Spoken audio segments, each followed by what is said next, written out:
KPK dikabarkan menetapkan Mentan Syahrul Yassin Limpo sebagai tersangka korupsi. Ditunggu KPK pulang ke tanah air.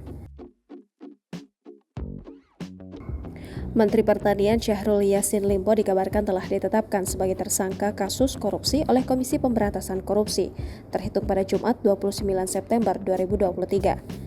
Ironisnya, penetapan status tersangka diberikan saat Yassin Limpo sedang melakukan kunjungan kerja di Roma, Italia.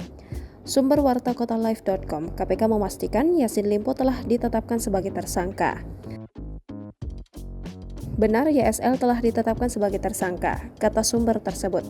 Sebelumnya, dalam beberapa hari terakhir, KPK menggeledah rumah dinas Syahrul di Kompleks Perumahan Menteri Widya Chandra, Kebayoran Baru, Jakarta Selatan sejak Kamis 28 September 2023 sore. Penggeledahan masih berlangsung hingga saat ini pada Jumat 29 September 2023 sekitar pukul 10.10 waktu Indonesia Barat. Terlihat KPK juga membawa mesin penghitung uang. Bendahara Umum Partai Nasdem Ahmad Sahroni membenarkan Syahrul Yassin Limpo sedang berada di Roma, Italia. Benar sekali Pak Mentan di Roma, isi acara Forum Pangan Sedunia, kata Sahroni saat dihubungi Kompas.com Jumat.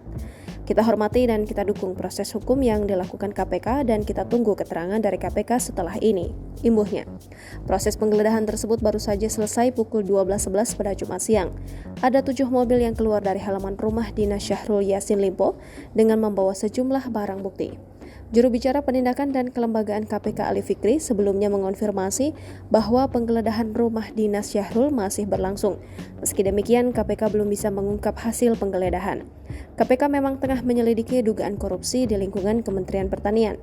Lembaga anti rasuah juga sedang menganalisis keterangan 49 pejabat di Kementan, termasuk Syahrul Yassin Limpo selaku Menteri Pertanian. Jangan lupa subscribe, share, komen, dan like ya.